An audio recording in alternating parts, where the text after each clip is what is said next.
what you do in a test situation. The time of a couple of laps, okay? And just quietly leg heels her inwards and do not worry about where her head is, okay? Is she a teeth grinder or anything? Just out of curiosity, only because if you find that occasionally she gets a bit feisty in the mouth, there is a product called gum bits. They're tiny little pellets. It may not work for her, but it might be another option to make her accept a bit a little bit more and hopefully take a bit more weight in the rein.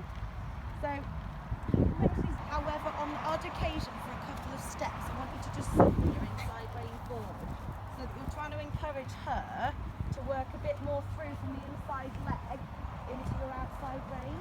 Don't worry if she pokes her nose into next week, okay?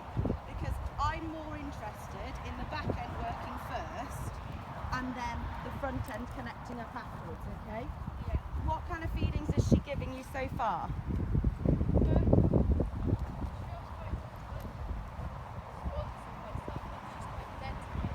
Okay, so if she's dead to her leg, by all means, just give her a little kick in, just to say to her, excuse me, my leg's here, it's giving you a command, you've got to follow that when I say so, okay?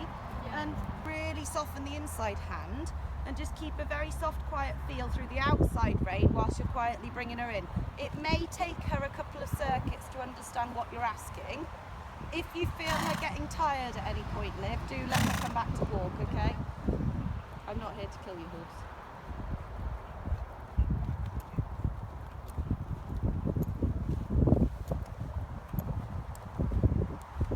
Does the horse prefer it a bit that low?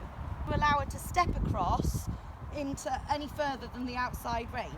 And you might occasionally benefit from just giving a little flexion to the right and then a release and soften of that right rein so that she realises that you're not going to allow her to hang on that inside rein. Can you feel how much she falls in through this inside shoulder? Yeah. So this is where you might want to over-exaggerate it a little bit. Flex her quite profusely to the right, but still being forgiving in the outside rein, and put more right leg on so that you're getting her rib cage to bend outwards and her head to come in. When you feel like she's happily actually starting to stay in that right bend herself, that's when you can then minimalise the aids a little bit. Yeah. Keep the hands quiet, just pop a little bit of leg on through both legs, just to see how she reacts to it, okay? Ideally, the perfect outcome will be that she really stretches through a bit more to the rein and she starts to take slightly bigger steps. It's new, she might struggle with it, okay? And this is where you encouraging her to stretch at home, maybe with the draw rein to help, is going to aid her, okay? Is she being a little bit dead to this left leg? Yeah. Good, give her a good kick there. I don't care if you go, do you know what, Sarah? Sod you, I'm going for a canter for a bit. Okay? If you feel that's what this horse needs, you're sat on it, you know it best, go do it, okay? Just watch, this inside rein doesn't get too happy swinging her head around. What you've got to think of when you're working on contact is that your horse doesn't end up having no reliable source of contact to go to, okay? Because if you faff too much, she's going to go, well, how the heck am I supposed to work to one minute and not the next? If it helps of you going rising a little bit, that might just help her out.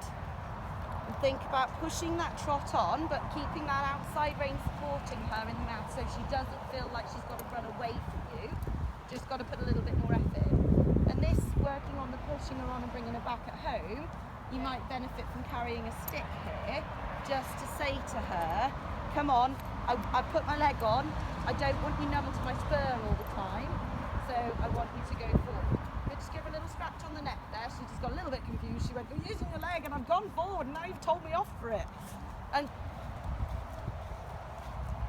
so obviously you popped her up into canter. I know it's getting a bit boring tossing around in circles. Yeah. What was your reason, apart from boredom, of going for a canter?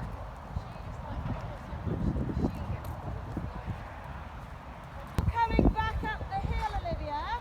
Just quietly keep the leg on so she's moving forward and just very gently move that bit. But I don't want to be able to see it, okay? Just so that she understands that even though we're going for a blast and asking her to work, she's still got a rein there that she's got to eventually come back to.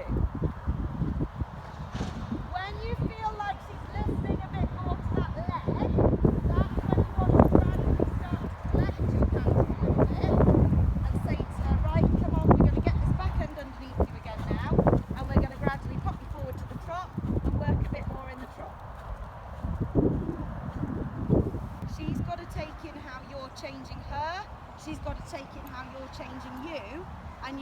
patient in that you might not always get the outcome you want from how you're adapting, okay? Because you're still getting used to it. Good, a little bit more inside leg, just to ask that hind leg to step under and through a bit more. And I just want you to start to think about just asking for a few bigger strides at trot and then quietly collecting her back up. Again, it doesn't need to be ultimate collection. We don't want any piaffe or passage.